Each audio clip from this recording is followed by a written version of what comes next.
Our mission is simple: to make you money. We're here to level the playing field for all fab investors. Outcast Haven podcast starts now.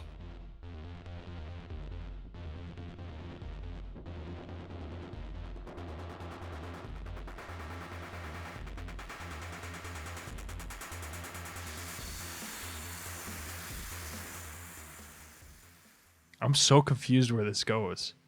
That's a Mad Money opening? Is it? Yeah. Okay. It's okay. So I kind of surprised Blake and Dana and tell them what we're going to talk about to start, just because I want a true reaction on this. I think our country's in a weird spot right now. We have too many sheep. Just now. It's in politics. It's in politics.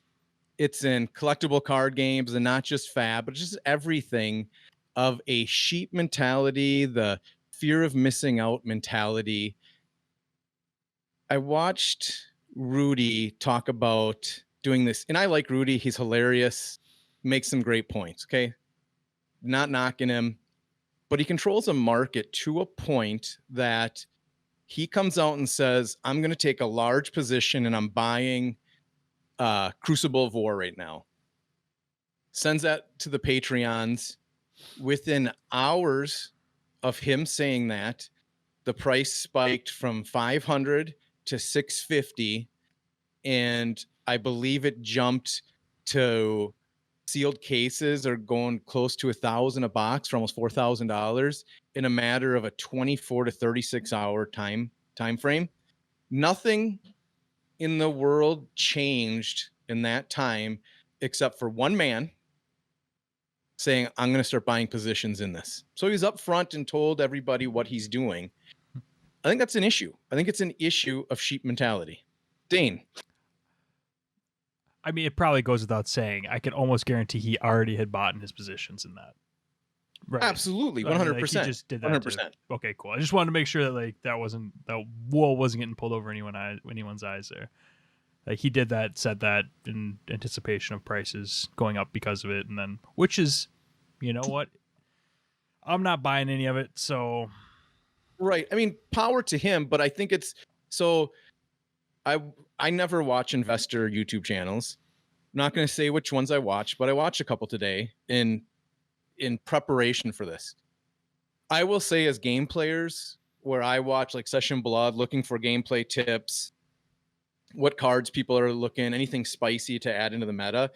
I didn't make it through more than a minute and a half on all the channels that I watched, because I'm like, this is about playing cards. They spent 7 years so that we could play cards. And I don't understand, people coming on and saying, this is where this box should be. This value is there. I'm like, how do you sleep at night saying that a box that was printed 6 months ago is worth $700 at 10 cards a pack? They sleep comfortably on their bed of cash, homie.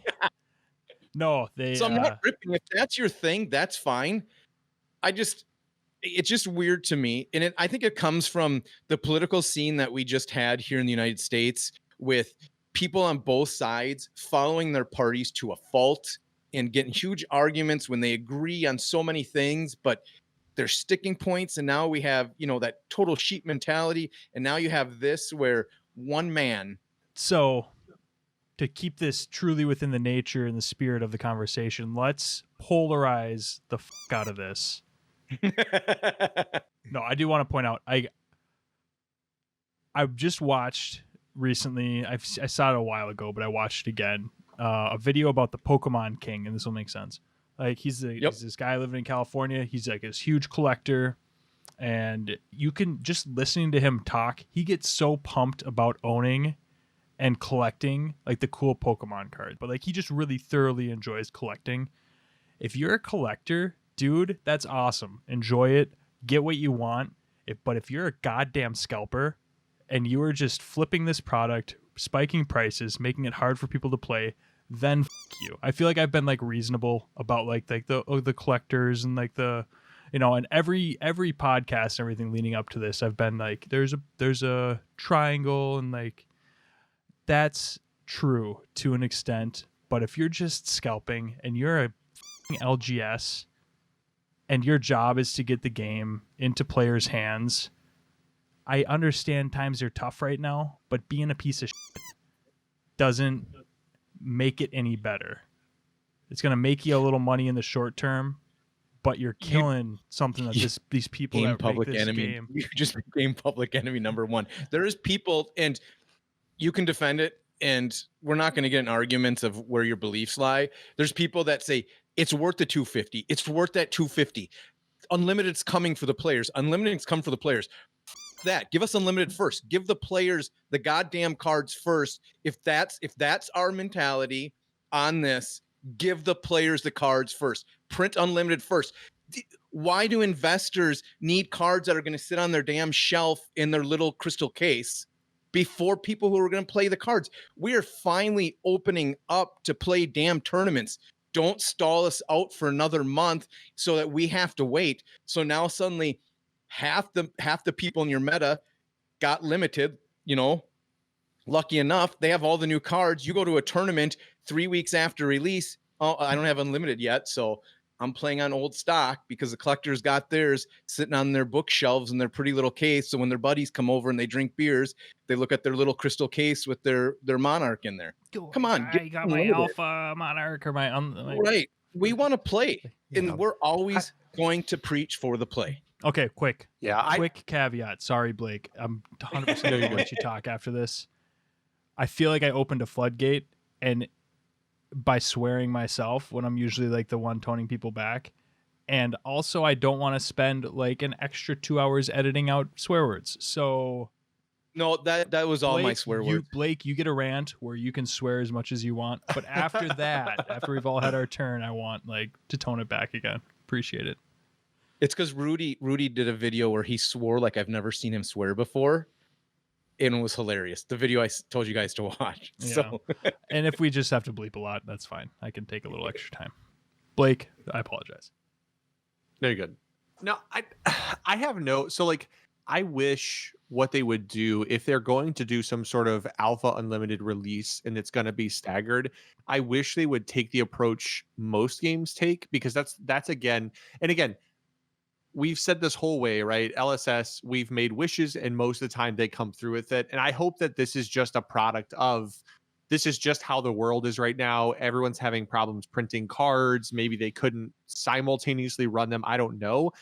My preference would be, if you're going to stagger it, it should be no more than 7 days. There should be some sort of like worldwide alpha release that happens one Friday, and the next Friday unlimited is in stores. First edition, because right? Sorry, I think I said alpha too. First yeah, edition, people, and again, if people want to comment like it's first edition, it's alpha, I don't care what it is. To me, it's all cards, it's all shiny. I'm actually gonna when I go to events, if I know somebody is like an alpha collector, I'm gonna do like the most triggering thing. I'm gonna take my Dorinthia deck that is all alpha cards, and I'm gonna riffle shuffle it just because I can, and because in the end, I'm never gonna sell them anyway. Because like don't sleeve it. Keep it unsleeved. Yeah. Unsleeve, I'm a riffle shuffle it. I bear shuffled alpha cards like ton when we first got into this game, because you didn't even pay close to MSRP for the cards. $65 a box.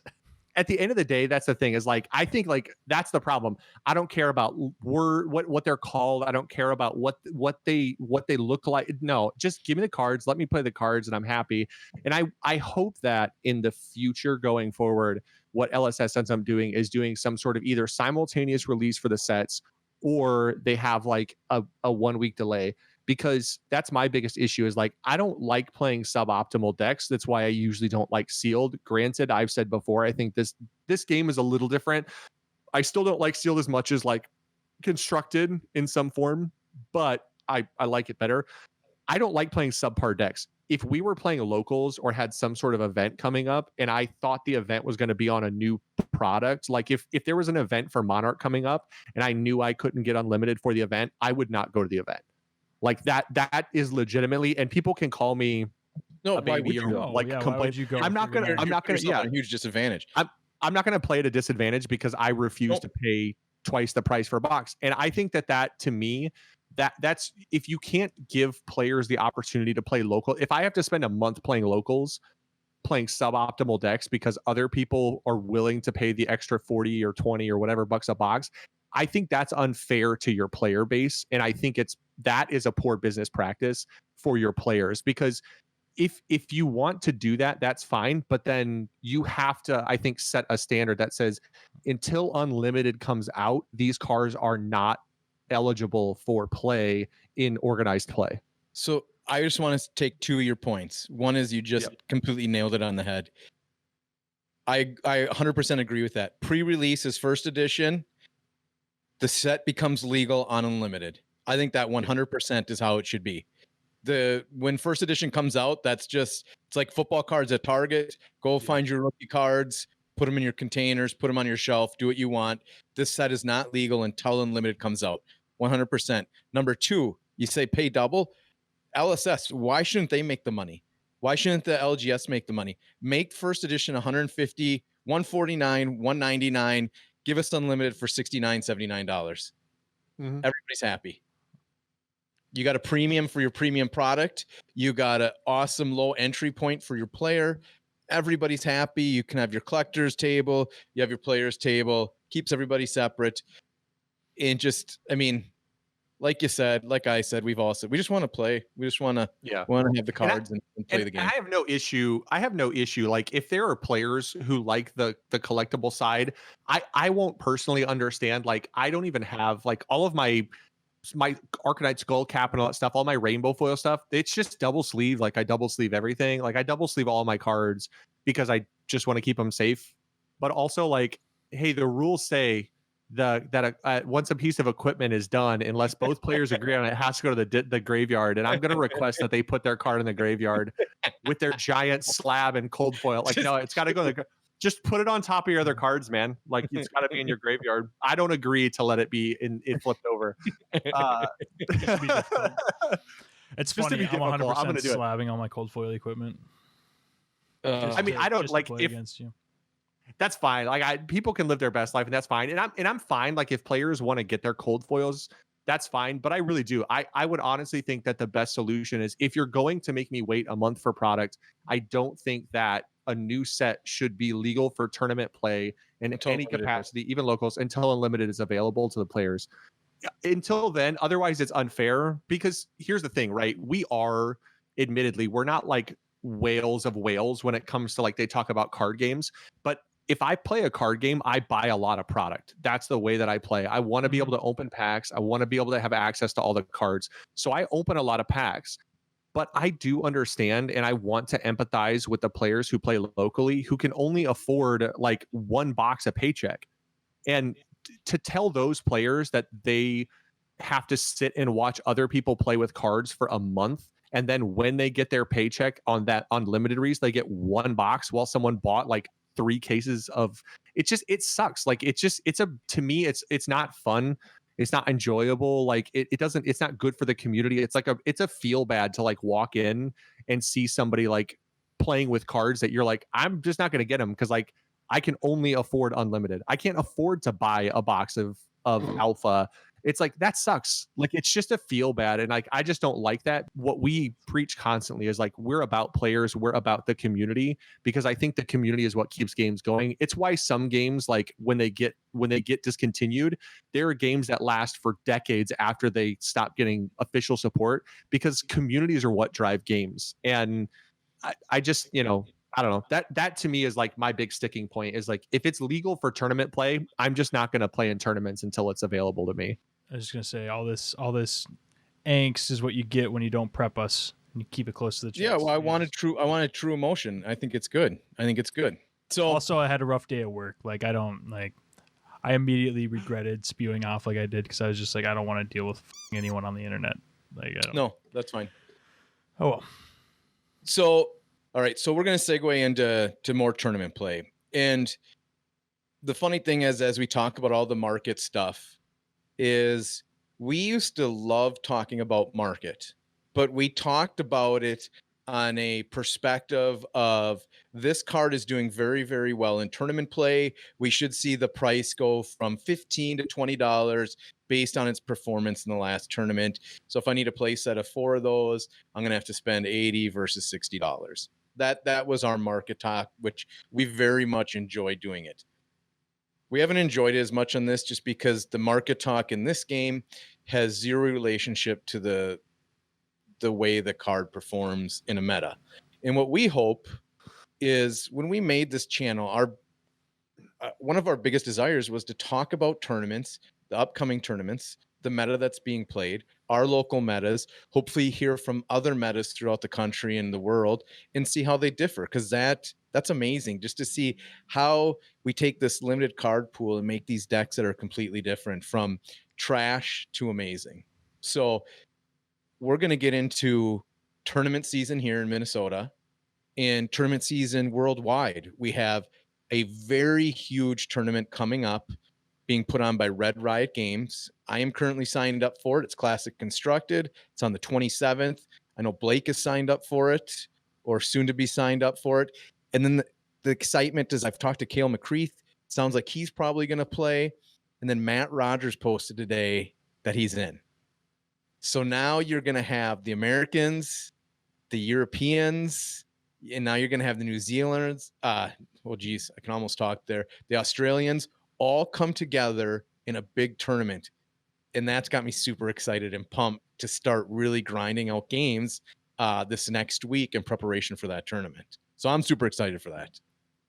Yeah, I think it's interesting because for some people, like their volume of play will never change because they just like maybe going to locals or it's a game they enjoy playing casually. For us, like we have a desire to play competitively. We want to do well. We want to perform when we do any sort of tournament, any game we play. And it's funny because I think, you know, I've already noticed, you know, and I'm sure you guys obviously are noticing because you're doing it too. But it's funny because normally like our Tuesday night live streams are a little more, they're casual. We'll play some fun decks. We'll goof off.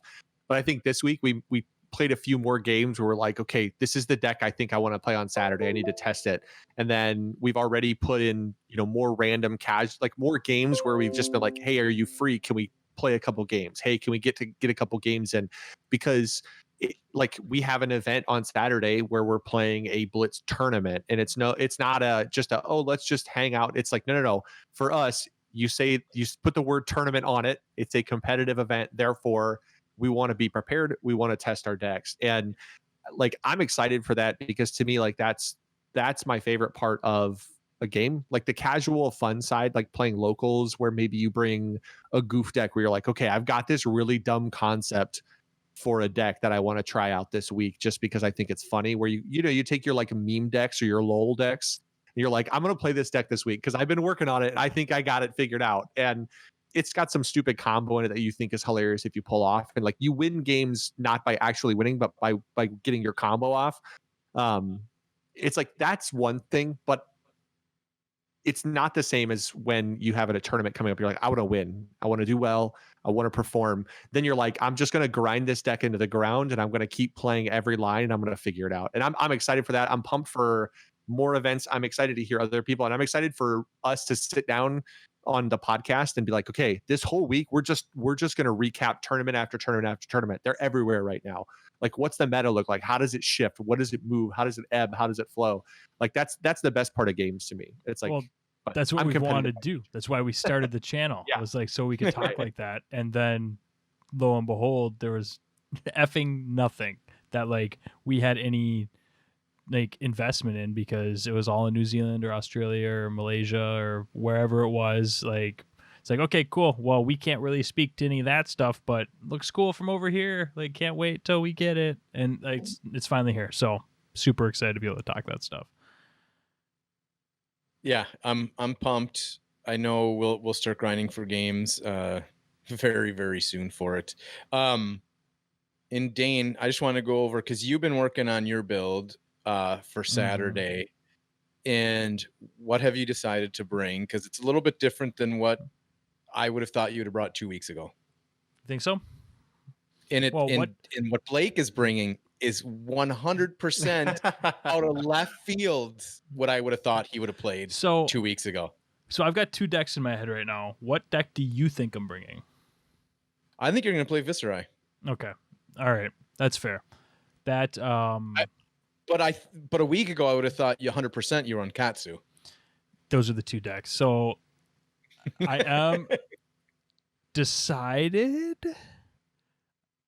No, I've put so much effort into Viscerai and like getting that tweaked that I feel like I have to. So it's what I'm running. So everyone's been talking about this like OTK Runeblade. I watched the developer take on the OTK Runeblade. If that's what people are talking about, totally comfortable running my deck. It does not do what that deck does. And it's, I think, a little more engaging and fun to like play into, but also to play. And it's not so damn slow. So I'm excited. And that's what I'm running. I'm running the Viscerai this weekend. So. And then 2 weeks ago, if you'd asked me what Blake was running, I would said maybe he'll come in with a Kasai with 2 Centauri Sabers.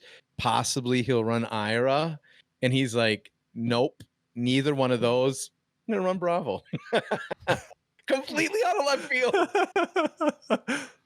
I mean, that's a product of the fact that I've been, I've been we've done a fair amount of testing and stuff, and I've played a fair amount of like Dorinthia and Kasai because I really do love Warrior, and I think Warrior is and always will be my favorite class unless something comes out that completely outclasses it.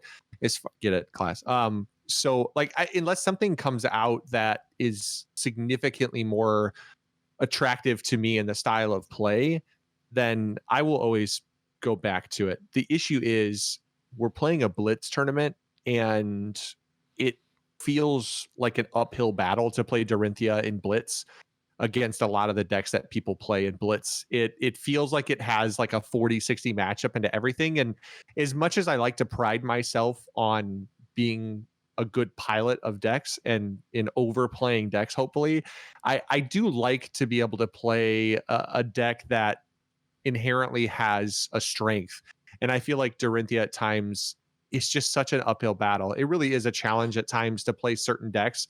And it's hard to win like over the course of a day where you're playing 40-60s all day. And playing some Bravos, like I'm going to put Bravo together. Like Bravo is more control. I think he has a good matchup into a lot of things. And I like control decks. That's a style of play I enjoy playing. And after playing him a little bit, I'm like, okay, yeah, I can get down with this in Blitz because he feels like a deck that is plays for his openings versus needing to do a lot of things. And I think that's the other issue is she's one of those classic examples of a deck that is she's like the yin to Viscerai's yang, where Viscerai is probably like a specialized deck more for Blitz because that OTK style is very reasonable. I think the issue with Dorinthia in Blitz is that she feels like her matchup spread isn't as good because the big thing that makes her special is that counter and the fear of the Dawnblade counter. And in Blitz, that's just not relevant enough because people will often give you a counter with the intention of just either winning the next turn or trying to take tempo the next turn. So you end up in this kind of weird back and forth where the thing that makes her great and constructed is not nearly as scary in Blitz. So for me, like transitioning to Bravo to play Bravo was more to feel like I had a better matchup spread. And I also think it's kind of a meta call because of the fact that the meta we're going into is an unknown meta. I don't know a lot of these guys that we're going to play. So having a deck that feels like it has play into everything is felt like the safer choice or the better choice as far as a meta call goes. Yeah, it makes sense. And I'm gonna go with Kano, and I've adjusted it again after me and Blake played some games, and I struggle hard into the Bravo matchup, mostly because I was always the Bravo player, so don't have many reps. And Bravo does a very good job of staying alive for a really, really long time because the constant between the Blessing of Deliverance, the couple of Sigil of Solace, I mean, you're running the 2 blues, the 2 reds. I mean, you could essentially just from blessings, if you hit on all of them, which isn't that unprecedented, it'd be 8 life plus another 6, so 14 life. So in trying to get 34 down on a starting 15 is why I'm still keeping one. I cut one Sun Kiss. I'm keeping one in. it's something that we'll play test a little bit more, and hopefully I don't have to do that matchup until the very end. But and then just working on the OTK, I only had one Blazing Aether in my deck, which some people would think is dumb, but I was just trying to do other damage spells and just have the one in there for end game. And I went back to the two, because if you're going to go for big OTK, you need to have two of them in there. So put one back in, and I'm at 17 blues. So I feel like it's a good mix, but I'll get more games in with you guys before Saturday, and just kind of, if I have to do some last second tweaking, which to me is the greatest part about why we play these games is right now is the tweaks we're making.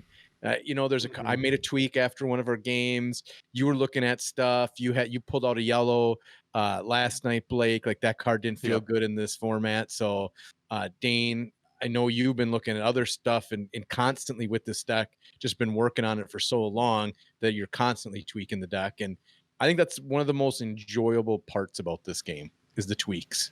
Yeah, Viscera is the first deck building experience where I feel like the deck didn't build itself. And I just was like, F it, like, because I hard committed to Viscera and Katsu, like, out since like our first box openings.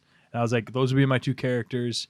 And I'd been just in love with Katsu. Still am. He's my boy. But like, made the decision to make a Viscera deck. I was like, I'm going to try every card. I'm going to tempt it in every deck, see what would make that card work, and like just run through his card list.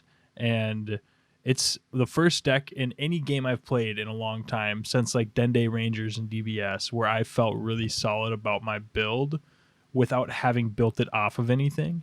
Because I think that like there's something to be said for being able to take a deck off the internet and pilot it really cleanly, make your little adjustments to, let it better serve your play style. And I'm not one of those people that's going to like negatively talk about like net deckers, because I think piloting is like a huge part of any game, and being good at being a good pilot and clean pilot is what wins, not putting the right card ratios in your deck. Helps a lot. Definitely important, but I think that being a good pilot is probably just as important there. But yeah, Viscera has just been super fun to like build from total scratch, because no one had, in my eyes, like when Viscera first dropped, a good Viscera list. Like, it just didn't. There was tons of back and forth on what worked. So it's been really fun, and I'm super excited to play it.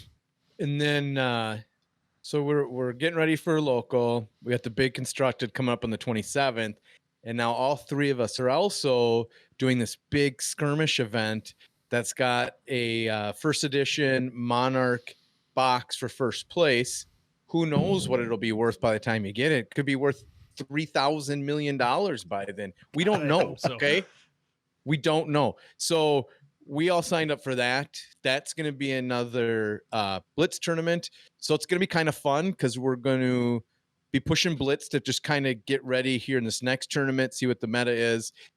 We're going to switch gears over to Classic Constructed for a week. And then it's going to be hard Blitz leading up to that big skirmish event. I mean, hard. They're looking for 64 spots. I think when I looked at it this afternoon, 31. already 31 filled. Yep. So that's a good turnout to get a feel when this country opens up. I'm telling you right now, the player scene is going to explode. There's going to be traveling. People are going to be going. It's going to be amazing. So we're just gearing up, and I'm super, super excited for this gear up going into what we're starting to see. It's like, finally, after last year, it's like, oh my God, I can feel it. It's coming. This brings me back to Destiny, going to Fargo, going to Des Moines. Who knows where we'll be going, you know, but maybe not the Midwest, somewhere maybe else. not, maybe Cali, Texas, when they thaw out somewhere. It would be cool. It would really be cool to also like set the tone again. I know one of the things that we all really enjoyed about the Destiny community was the fact that there was the most insane scene here in the cities, and I would love that to be true for this game. And I really hope that we can push that to be something that is true, is that we get to play in one of, if not the best scene in the country. Like, I want to set the tone for being a place that like players want to go play to test themselves, because there's not just a weekly or 2 weeklies that you go to, but every night of the week you could play Fab if you want to play Fab. And I hope that becomes, one of those things that's true of us again in this game as it was in Destiny, because I think that was something that was very true. Was, people from here performed, and there was a good scene here, and I want that precedence to be set here. So I know, like, we're grinding up for it, and we're ready to get to locals to meet everybody and to encourage the community and build it up. So I'm pumped. I'm ready for Saturday just to play with people. Texas, Florida, we're going to be bigger than you. It's going to be our scene. We're going to own this country. We're coming. It's funny listening to like our Jordan and like Kale interviews and talking about like their local scenes down there, and like Kieran too. But I felt very much like, I don't know if it's accurate, but like a 45-year-old man. I don't know, Jason. This isn't at you or anything. 41. 41's cool. Not even close to that age. Sitting on the couch in like my white tank top with stains on it, drinking my beer, reminiscing about like the glory days. Not quite there yet. Yeah, I know you're not, but you're getting close. But no, like when I hearing them talk about like the 6 nights a week locals, and I was like, God damn, yeah, that was fun. Like, God, that was so nice to be like the center of a gaming community and to have like, dude, 20 people out to locals 5-6 nights a week, like for no reason. And when Worlds was gearing up, having like people from out of country come to our locals, and that was amazing. That was crazy. That was amazing. Like, that's gotta, like, I wish I could say I'm only happy for them because they've got that, and like that's great for them. I am jealous though. A little part of me is like, yeah, we all are. But that we had like a 20-person show out to just a local night leading up to Worlds and leading up to the store championships, and they're getting that like daily, not even leading up to stuff. They're getting 10, 15, 20 people in multiple places just in Auckland. That's not even talking about Wellington. I mean, that's just in Auckland and the hub of it. And so that's why I said Texas, Florida, East Coast, California, you're going to be nothing to the Minnesota scene, because we're going to work it. We're going to work it real hard. I feel like sounds a little dirty, but you get the like the Twin Cities metro area has like one of the best gaming, like miniatures gaming, card gaming that I've seen in a lot of the places I've lived. So, and I think it's nice to have a little friendly competition with the other places in the country of who can really grow their locals, and get them striving and then brag about it, because we all should be bragging about it. So if you watch this, you're on the Facebook, the Discord, the Reddit, on the YouTube, tell us how many you got at locals as you're opening up and allowing more and more people, because we want to hear it, because then we're just going to tell you we got more, because we're going to push to beat that number. I mean, and that's what we all should be doing. Yeah, because give the chaos. He's down in Texas. Yep. Houston, I think. Yeah, like it's awesome to hear like how big their scene's going, that they're playing locals. I know that they've actually had like a physical locals for substantially longer than us, but yeah. So that's exciting. So we'll be back in 2 weeks to report hopefully some successes and tweaks, changes, meta calls that we saw. I hope that we get some discussion out there amongst every meta, and I want to start pushing. I made a Facebook page I want to grow with. It's just talk about meta, and it's like a players club. So we just want to start pushing that, just because it's very interesting when people from Europe came over and were playing at our locals, how different their decks were, and some decks that I'd never seen. I'm like, who plays this? What cards are you running? I've never seen this. Is this jank? No, it's really good. It's just different people with different ideas. So I'm excited for that part of it. Yeah, I think that it's always interesting to see how local metas form, and even to backtrace why they form that way. Whether it's, I think people sometimes, you have your locals tech. I always think that that's the funny thing to hear when someone does a deck profile about like a deck that they've been playing a lot. They're like, yeah, this card I probably wouldn't play, but we have this one guy who plays this one deck religiously, and I have to tech this card in for him. And I think that that's always super interesting to hear, that because you're always going to have people who play their favorite character deck regardless. Like they're always going to play their favorite character deck. One of the things that we talk about, it's funny because like I've just been slowly like gathering the Infinity Stones, aka all of the legendaries equipment, because I personally have the most fun when I win, and that doesn't necessarily, like, I love Dorinthia and I want to play Dorinthia, but if we're in a classic constructed world and I'm like, she's just tier 2, I'm gonna pull out the Infinity Stone that I need, and I'm gonna use that power, to try and win tournaments, because I just want to win and I have the most fun when I win. It's like that scene. It's that scene with Miss Marvel, right? Where he's got the Infinity Gauntlet. He's got it assembled. He's like, nah, I just need the Power Stone right now, fam. And then just bomb. Yep. That's what it just does, but with card. That's what I do. I'll pull out whatever Infinity Stone I need for the particular moment. If that's the Mask of Momentum, I'll pull that one out. If I need the Tectonic Plating, I'll pull that one out. We need the Storm Striders, whatever it takes, as Cap would say.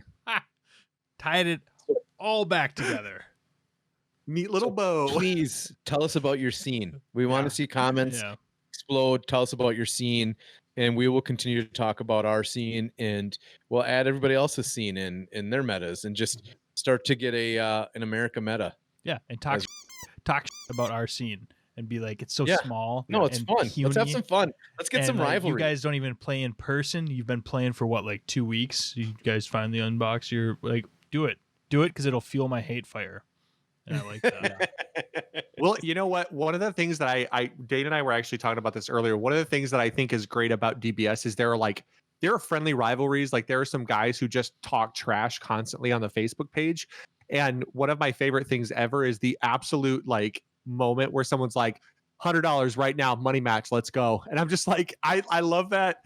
There's this absolute just let's go. One of the guys literally showed off in the comments that he lost a game. And if you don't know Dragon Ball, you won't get how great this is.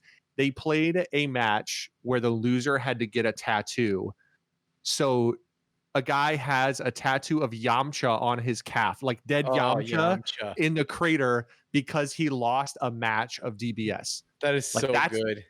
That's the level of competition I'm okay with having existing. Like, someone going like, hey, the calling is next week. We're going to be there the night before. We're going to set up the stream. And we're going to play this match.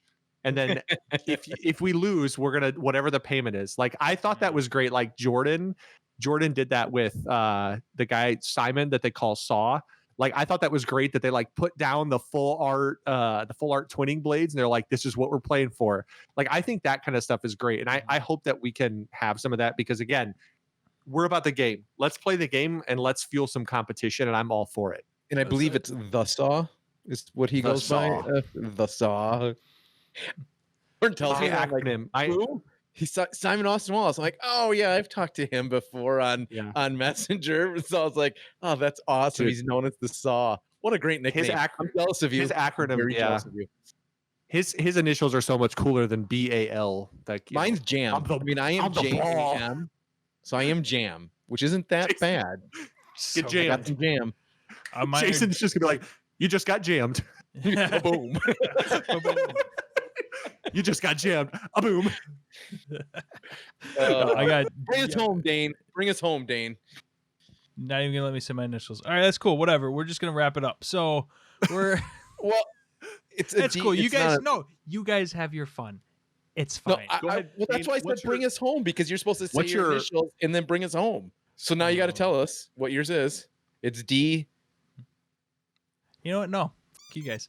So thanks for putting up with our rambling rants tonight, and hope that the getting heated at the beginning didn't throw anyone off. And if it did, fuck off. Appreciate everyone joining us. Hope you enjoyed another podcast. Really excited to get back into the meta talk, be able to talk a little bit more about our deck techs. Like, that's the stuff that, like we said earlier, we made the channel for, and can't wait for the day when we get to really deep dive into our United States meta, what's happening, prepping for nationals, all that type of stuff is going to be a blast. But make sure that you like and subscribe. Really appreciate any sort of participation in the comments. Love to see interaction there. Hopefully we've been given good feedback when people have been asking us questions. We really appreciate your feedback. It's really important to us, and it just makes doing this really fun for us. And be sure to tell a scalper to f off. We'll talk to you next time. Peace.